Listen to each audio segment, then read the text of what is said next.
وإذ قال لقمان لابنه وهو يعظه يا بني لا تشرك بالله إن الشرك لظلم عظيم وإذ قال لقمان لابنه وهو يعظه يا بني لا تشرك بالله إن الشرك لظلم عظيم.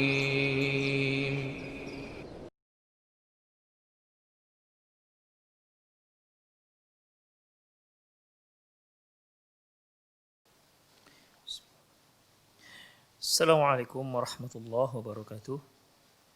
Innal hamdalillah nahmaduhu wa nasta'inuhu wa nastaghfiruh wa na'udzu billahi min shururi anfusina wa sayyiati a'malina. May yahdihillahu fahuwal muhtadi wa may yudlil falan tajida lahu waliyyan mursyida.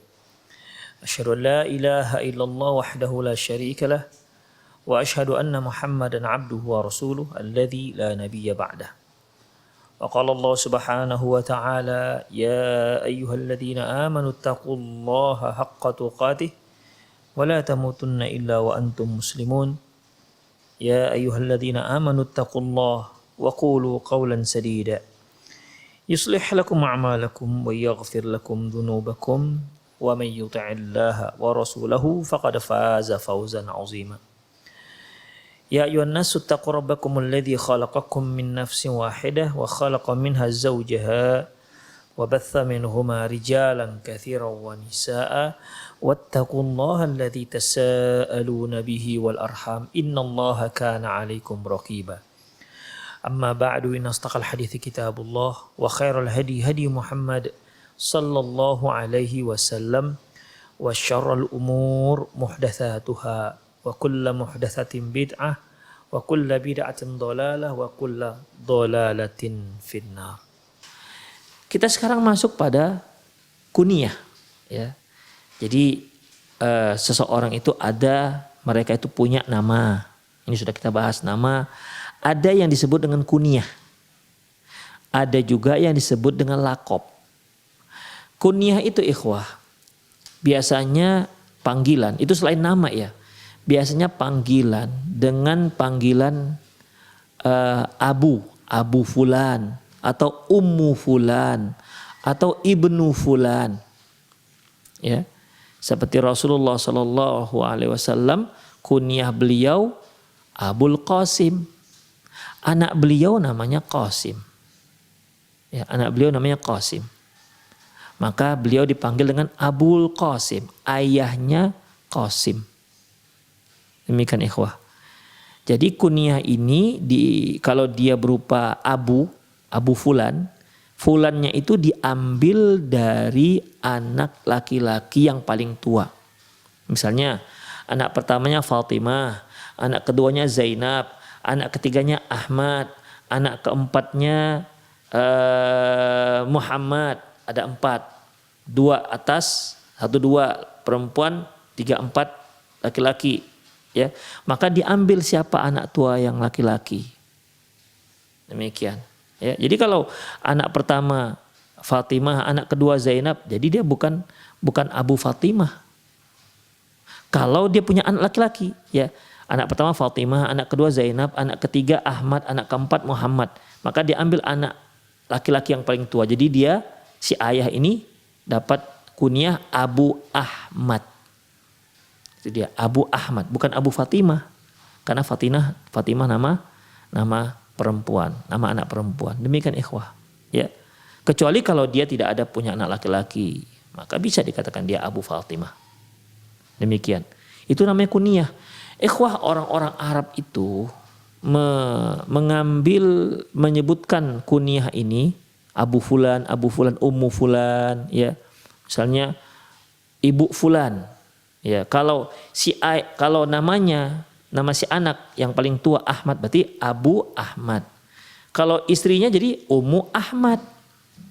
Itu dia, ya.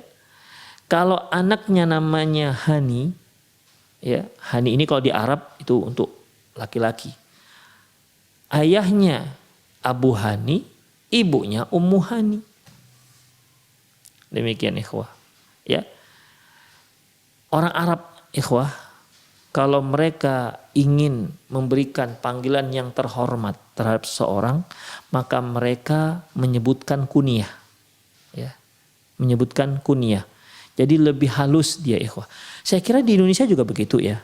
Di Indonesia juga begitu. Misalnya kalau kita punya tetangga kita namanya misalnya Budi, nama anaknya misalnya Ahmad, maka kita biasanya panggil untuk menghormati dia supaya lebih halus panggilan kita. Bapak Ahmad kemana? Nah, kita, Bapak Ahmad kemana? Gitu. Kalau anaknya misalnya namanya si Susi misalnya, Bapak Susi kemana? Mau kemana? Begitu. Jadi ini panggilan yang itu lebih halus dan lebih menghormati orang yang kita panggil. Ketimbang kalau kita panggil nama. Demikian ikhwah. Ya, jadi sebagai tanda penghormatan terhadap orang yang dipanggil. Lakop bagaimana? Kalau lakop itu julukan. Ya, lakop itu julukan. Biasanya lakop ini terkait dengan sifat seseorang, karakter seseorang.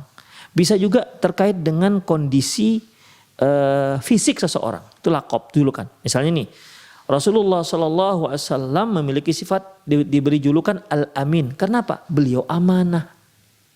Ya, seorang yang amanah, Al-Amin.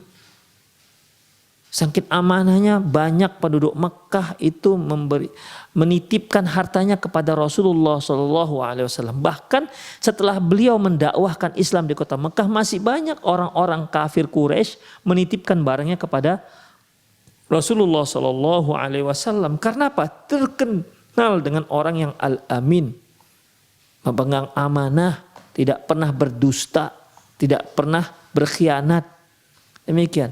Makanya ketika Rasulullah SAW hijrah, ya, beliau mewasiatkan kepada Ali bin Abi Thalib supaya ini amanah-amanah penduduk Mekah ini sebelum kamu, wahai Ali, sebelum kamu hijrah ke Mekah, tolong dipulangkan amanah-amanah ini. Bayangkan ikhwah. Ya, pergilah Rasulullah bersama Abu Bakar radhiyallahu anhu ke Madinah dan Ali radhiyallahu anhu bertugas untuk memulangkan amanah-amanah orang Mekah kepada si pemiliknya. Itu. Karena Rasulullah punya karakter ini, maka julukannya Al-Amin. Abu Bakar punya julukan apa? Laqab apa? Yaitu Siddiq. Karena apa? Orang yang sangat mempercayai Rasulullah SAW. Umar, dia punya karakter Faruq. Rasulullah kasih dia julukan Faruq. Nah, demikian ikhwah rahimanallah wa iyyakum. Itu kalau terkait dengan karakter. Ada juga terkait dengan fisik. Ya, fisik. Misalnya seorang itu misalnya orangnya tinggi misalnya. Maka julukannya si jangkung. Si jangkung. Ada yang misalnya terkait dengan warna kulit keling misalnya. Ya, makanya kita di tengah masyarakat kita ada yang Bapak Mamat yang mana? Pak Mamat keling. Nah, demikian. Karena dia orang keling. Artinya kulitnya hitam. Demikian ikhwah. Ada yang disebut terkait dengan fisik juga, seperti karena dia sangat gemuknya. Sehingga penduduk kampung mengatakan karena gemuk dibilang membot. Nah, demikian. Ini julukan namanya. Makanya julukan itu ada yang dibolehkan dan ada yang tidak dibolehkan. Yang Allah Subhanahu wa taala mengatakan wala tanabazu bil alqab. Ya, jangan kalian memberikan julukan-julukan yang buruk. Seperti tadi itu, Pak Mamat keling misalnya. Ini enggak dibolehkan. Walaupun memang betul bahwasanya kulitnya hitam, tapi kan enggak boleh kita beri julukan si keling. Demikian, ya. Enggak dibolehkan ikhwah. Kecuali jika memang itu sudah masyhur tengah masyarakat, itu sebagai identitas dia untuk membedakan yang satu dengan yang lain. Makanya para ulama kita pun ada juga yang masyhur dengan itu. Seperti Al-A'mash. Al-A'mash ini ikhwah, itu matanya kabur atau hampir buta gitulah kira-kira. Al-A'mash. Dan dia terkenal dengan julukan Al-A'mash. Ada juga Al-A'raj. Kenapa? Karena dia kakinya pincang. Dan dia masyhur dengan itu. Ya, masyhur dengan itu. Allahu a'lam, mungkin dikarenakan banyak nama yang sama, tapi untuk membedakan dia dengan yang lainnya diberilah julukan seperti itu. Dan orangnya juga tidak keberatan diberikan seperti itu. Misalnya nih, di kampung saya sini ada seorang disebut dengan julukan Keling, ya. Jadi dia di kampung itu disebut Keling dan dia biasa aja dipanggil gitu, Pak Keling, ya. Dan memang dia agak hitam warnanya. Demikian, dan dia nggak marah untuk itu, maka dibolehkan ikhwah. Ya, tapi kalau seandainya yang punya badan tidak suka disebut Keling, maka nggak dibolehkan. Demikian ikhwah. Afdolnya memang jangan gunakan. Tapi kalau dia sudah masyhur dengan itu, sudah dikenal dengan julukan itu, dan itu salah satu identitas dia, pembeda dia dengan yang lainnya, maka dan orang tersebut tidak keberatan diberikan julukan tersebut seperti itu, maka dibolehkan. Misalnya nih ada Pak Mamat misalnya, ya. Mamat ada 3, 1 Mamat Beca, 1 Mamat Keling, 1 Mamat apalagi, 1 Mamat Mamat Tua misalnya, ya. Kalau orang bertanya di rumah Pak Mamat di mana ya bang? Tentu kan akan nanya Mamat yang mana? Ada Mamat Beca, ada Mamat Keling, ada Mamat Tua, yang mana? Nah, begitu. Ya, maka hal ini ikhwah, jika memang si pemilik nama tersebut tidak berkeberatan sebagai pembeda antara dia dengan yang lainnya, maka nggak apa-apa. Tapi kalau keberatan nggak dibolehkan. Ya, kalau di keberatan dia tidak dibolehkan. Misalnya ada ibu, kita katakan saja misalnya Ibu Zainab. Ibu Zainab yang mana? Ibu Zainab yang gemuk atau yang kurus? Ada 2 di kampung ini nama Zainab. 1 gemuk, 1 kurus. Yang mana? Atau bahasa rakyatnya, Ibu Zainab membot dengan Ibu Zainab cungkring, yang mana ini? Dua-duanya kan bahasa nggak enak. Ya. Demikian. Tapi itulah sebagai identitas dia, pembeda antara yang satu dengan yang lain, dan dia nggak keberatan, maka boleh. Itu yang disebut dengan lakop. Ya, itulah yang disebut dengan lakop, julukan. Jadi ada nama, ada kunyah, dan ada lakop.